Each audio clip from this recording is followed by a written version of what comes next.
नमस्कार। आकाशवाणी जयपुर अजमेर से प्रस्तुत हैं प्रादेशिक समाचार।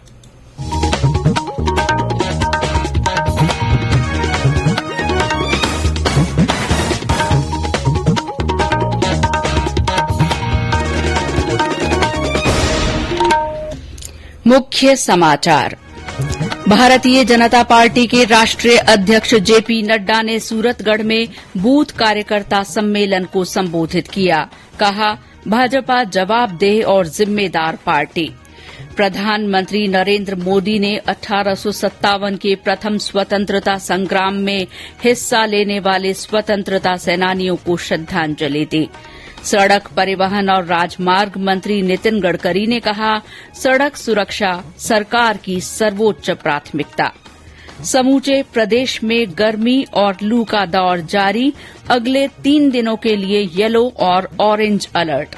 और जयपुर के गांधीनगर रेलवे स्टेशन को विश्व स्तरीय बनाया जाएगा। समाचारों के साथ मैं शीला चावला। और अब समाचार विस्तार से। भारतीय जनता पार्टी के राष्ट्रीय अध्यक्ष जेपी नड्डा ने कहा है कि प्रधानमंत्री नरेंद्र मोदी ने विकास आधारित राजनीति की नई संस्कृति विकसित की है। श्री नड्डा ने आज श्रीगंगानगर के सूरतगढ़ में बूथ कार्यकर्ता सम्मेलन को संबोधित करते हुए कहा कि भाजपा जवाबदेह और जिम्मेदार पार्टी है। उन्होंने कहा कि देश में कोविड की महामारी के बाद 2 स्वदेशी टीके विकसित किए गए। पहले की सरकारों के कार्यकाल में चिकन पॉक्स, टिटनेस, पोलियो और बीसीजी के टीके देश में आने में कई साल लग गए।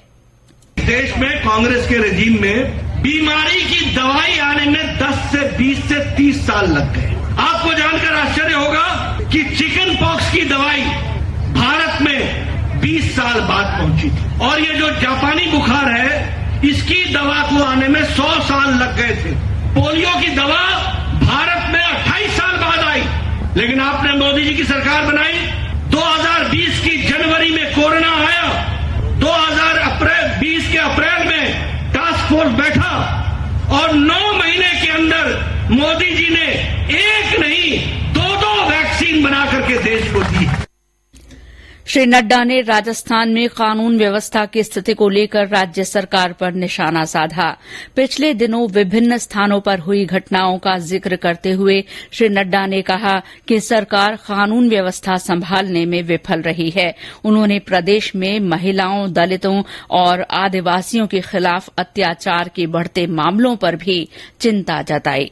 पहला नंबर है महिला उत्पीड़न, दूसरा नंबर है देश में वो एसटी उत्पीड़न है, और तीसरा नंबर है देश में वो है दलितों का उत्पीड़न। यह स्थिति है जो सारे दुनिया में रेप केसेस रिकॉर्ड होते हैं, उसमें से 22% राजस्थान में है। 18 रेप प्रतिदिन होते हैं। ये रिकॉर्ड मैं अपना रिकॉर्ड लेके नहीं आया हूं, मैं आपको ये राजस्थान का रिकॉर्ड, इनके रिकॉर्ड से बता रहा हूं। 7 लोग प्रतिदिन मारे जाते हैं और एट्रोसिटीज दलित पर और ट्राइबल पर सबसे ज्यादा है। ये राजस्थान की तस्वीर है।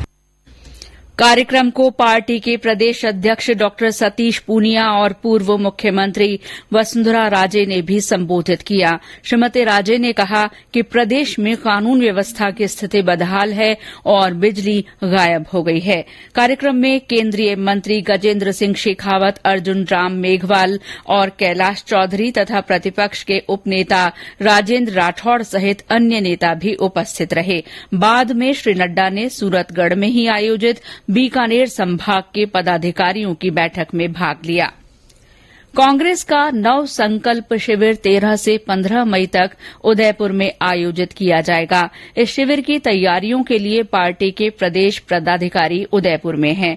प्रदेश प्रभारी अजय माकन भी आज उदयपुर पहुंचे। श्री माकन ने कार्यकर्ताओं से शिविर की व्यवस्थाओं को लेकर चर्चा की। उदयपुर में पत्रकारों से बातचीत में श्री माकन ने कहा कि नव संकल्प शिविर में आगे की रूपरेखा तैयार की जाएगी और इसमें देश भर से करीब 400 प्रतिनिधि भाग लेंगे।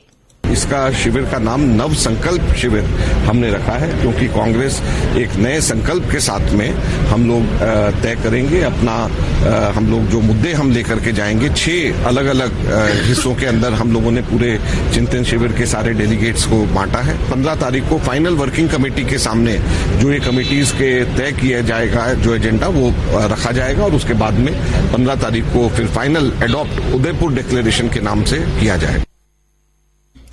मुख्यमंत्री अशोक गहलोत का कल उदयपुर जाने का कार्यक्रम है। श्री गहलोत शिविर पूरा होने तक उदयपुर में ही रहेंगे। राष्ट्रपति रामनाथ कोविंद ने आज नई दिल्ली में राष्ट्रपति भवन में आयोजित रक्षा अलंकरण 2022 समारोह में वीरता पुरस्कार प्रदान किए। सेना अध्यक्ष जनरल मनोज पांडे ने राष्ट्रपति से परम विशिष्ट सेवा पदक प्राप्त किया। कैप्टन आशुतोष कुमार को मरणोपरांत शौर्य चक्र से सम्मानित किया गया। उन्होंने जम्मू कश्मीर में एक आतंकरोधी अभियान में अपने प्राण न्यौछावर कर दिए थे। समारोह में उपराष्ट्रपति एम वेंकैया नायडू, प्रधानमंत्री नरेंद्र मोदी, रक्षा मंत्री राजनाथ सिंह, विदेश मंत्री डॉक्टर एस जयशंकर और अन्य गणमान्य व्यक्ति उपस्थित थे। प्रधानमंत्री नरेंद्र मोदी ने उन सभी लोगों को उनके अदम्य साहस के लिए श्रद्धांजलि दी है जिन्होंने 1857 के प्रथम स्वतंत्रता संग्राम में हिस्सा लिया था। एक ट्वीट में श्री मोदी ने कहा कि 1857 में आज ही के दिन ऐतिहासिक पहला स्वतंत्रता संग्राम शुरू हुआ था, जिसने नागरिकों में देशभक्ति की भावना प्रबल की थी और औपनिवेशिक शासन को कमजोर करने में योगदान दिया था। भरतपुर में बुध की हाट में कल रात 2 पक्षों के बीच हुए विवाद को लेकर तकनीकी शिक्षा राज्य मंत्री डॉक्टर सुभाष गर्ग की अध्यक्षता में शांति सद्भाव समिति की बैठक हुई। बैठक में सभी समुदायों के धर्मगुरुओं और जनप्रतिनिधियों के अलावा संभागीय आयुक्त सांवरमल वर्मा, पुलिस महानिरीक्षक प्रसन्न कुमार खमेसरा, जिला कलेक्टर आलोक रंजन, पुलिस अधीक्षक श्याम सिंह और अन्य अधिकारी मौजूद थे। इस दौरान समाज के लोगों ने भाईचारा बनाए रखने का विश्वास दिलाया। डॉक्टर गर्ग ने क्षेत्र में अस्थायी पुलिस चौकी स्थापित कराने और असामाजिक तत्वों पर नजर बनाए रखने के लिए सीसीटीवी कैमरे लगवाए जाने के निर्देश दिए। फिलहाल शहर में शांति बनी हुई है। पुलिस और प्रशासन के अधिकारी स्थिति पर नजर रखे हुए हैं। पुलिस ने करीब 1 दर्जन लोगों की पहचान कर कुछ लोगों को हिरासत में भी लिया है। गौरतलब है कि जश्न मनाने को लेकर 2 पक्षों में पथराव हो गया था। सड़क परिवहन और राजमार्ग मंत्री नितिन गडकरी ने कहा है कि सरकार सड़क सुरक्षा को सर्वोच्च प्राथमिकता दे रही है। श्री गडकरी ने आज नई दिल्ली में एक कार्यक्रम में सड़क सुरक्षा के मुद्दों को निपटाने के लिए हितधारकों के साथ मिलकर काम करने पर जोर दिया। उन्होंने बताया कि साल 2024 तक सड़क दुर्घटनाओं में होने वाली मौतों की संख्या में 50% कमी लाने का लक्ष्य है। श्री गडकरी ने कहा कि सड़क दुर्घटनाओं को गंभीरता से लिया जाना चाहिए और संभावित दुर्घटना स्थलों पर तुरंत ध्यान दिया जाना चाहिए। बारां में राष्ट्रीय राजमार्ग 27 पर सदर थाना क्षेत्र में बटावदा के पास एक दुर्घटना में 4 लोगों की मौत हो गई और 13 लोग घायल हो गए। आज सुबह एक ट्रोले के ट्रैक्टर ट्रॉली को पीछे से टक्कर मार देने से ये हादसा हुआ। ट्रैक्टर ट्रॉली में सवार लोग शादी समारोह के बाद बटावदा के अंता के हनुमंत खेड़ा जा रहे थे। एक अन्य दुर्घटना में जोधपुर में कालीबेरी स्थित एक खदान में 4 बच्चों की डूबने से मौत हो गई। पुलिस के अनुसार ये बच्चे पाक विस्थापित परिवारों के हैं और खदान में भरे पानी में नहाने गए थे। पुलिस ने गोताखोरों की मदद से बच्चों के शवों को बाहर निकलवाया। ये समाचार आकाशवाणी जयपुर अजमेर से प्रसारित किए जा रहे हैं। समाचारों में आगे है मौसम का हाल, लेकिन पहले ये संदेश। क्या आप कॉम्पिटिटिव एग्जाम की तैयारी कर रहे हैं? ऑल इंडिया रेडियो के प्रोग्राम अभ्यास में हमारे विशेषज्ञ आपके सवालों का देंगे जवाब। शनिवार रात 9:30 बजे FM गोल्ड पर। इस बार का विषय है इंडियन हिस्ट्री और हमारे एक्सपर्ट हैं डॉक्टर मलय नीरव। प्रश्न भेजने की अंतिम तारीख है 11 मई। आप इससे जुड़े सवाल व्हाट्सएप करें 9289094044 पर या सवाल ईमेल भी कर सकते हैं abhyas.airnews@gmail.com पर। आपका अभ्यास हमारा प्रयास। समाचारों में आपका फिर स्वागत है। समूचे प्रदेश में गर्मी और लू का दौर जारी है और ये स्थिति 13 मई तक बने रहने की संभावना है। बीकानेर, चूरू, हनुमानगढ़, बाड़मेर, जैसलमेर समेत कई जिले आज भी लू की चपेट में रहे। सिरोही में तेज गर्मी से जनजीवन प्रभावित है और दोपहर में लोग घरों से कम निकल रहे हैं। चूरू में सुबह 11 बजे से ही लू का असर शुरू हो गया। भरतपुर में गर्मी के कारण पानी की किल्लत बढ़ती जा रही है। साथ ही लू और गर्मी के कारण अस्पतालों में मौसमी बीमारियों के मरीजों की संख्या बढ़ रही है। सवाईमाधोपुर में दोपहर के समय बाजारों में चहल पहल कम हो गई है। बीती रात फलौदी में तापमान 34 डिग्री सेल्सियस दर्ज हुआ, वहीं बांसवाड़ा में 33.6 और राजधानी जयपुर में 33.2 डिग्री सेल्सियस दर्ज किया गया। विभाग ने अगले 3 दिनों के लिए भीषण गर्मी और उमस का येलो और ऑरेंज अलर्ट जारी किया है।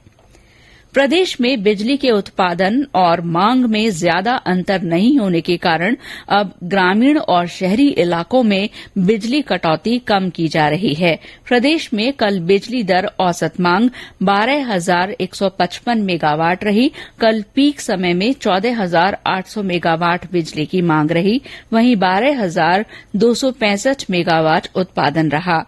बिजली विभाग के अधिकारियों ने बताया कि मांग के अनुसार कुछ ब्लॉक में बिजली खरीदी भी गई है। उनका कहना है कि 3 दिन पहले तक राज्य में बिजली की कमी थी, लेकिन अब स्थिति में सुधार हो रहा है।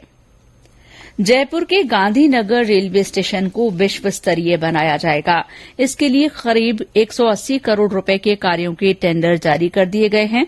उत्तर पश्चिम रेलवे के मुख्य जनसंपर्क अधिकारी कैप्टन शशि किरण ने बताया कि गांधीनगर जयपुर स्टेशन पर 2 नए भवन बनाए जाएंगे। साथ ही प्लेटफॉर्म 1 पर अनारक्षित प्रतीक्षालय, एग्जीक्यूटिव प्रतीक्षालय, खुदरा स्टॉल, शिशु आहार कक्ष समेत कई सुविधाएं विकसित की जाएंगी। भूमि तल पर विभिन्न रेलवे कार्यालय तथा दूसरी मंजिल पर access control, metal detector system, baggage scanner system समेत अन्य सुविधाएं होंगी। जाने माने संतूर वादक और सुप्रसिद्ध संगीतकार पंडित शिव कुमार शर्मा का आज सुबह मुंबई में दिल का दौरा पड़ने से निधन हो गया। वे 84 वर्ष के थे और पिछले 6 महीने से किडनी की समस्या से जूझ रहे थे। 13 जनवरी 1938 को जन्मे पंडित शिव कुमार ने 5 साल की आयु में तबला बजाना और 13 साल की आयु में संतूर बजाना शुरू किया था। प्रधानमंत्री नरेंद्र मोदी ने उनके निधन पर शोक व्यक्त किया है। राज्यपाल कलराज मिश्र ने भी शर्मा के निधन को भारतीय शास्त्रीय संगीत के एक युग का अवसान बताते हुए गहरा शोक व्यक्त किया है। मुख्य सचिव उषा शर्मा ने सभी विभागों से लंबित बजट घोषणाओं की कार्य योजना बनाकर आपसी तालमेल से समयबद्ध क्रियान्वयन सुनिश्चित करने को कहा है। मुख्य सचिव आज वर्ष 2020-21 और वर्ष 2021-22 की विभिन्न विभागों की बजट घोषणाओं की समीक्षा कर रही थीं। बैठक में 14 विभागों की 111 बजट घोषणाओं की समीक्षा की गई। मुख्य सचिव ने कहा कि सभी विभाग इन बजट घोषणाओं के लिए स्वयं के संसाधनों का भी उपयोग कर एक्शन प्लान बनाकर काम शुरू करें।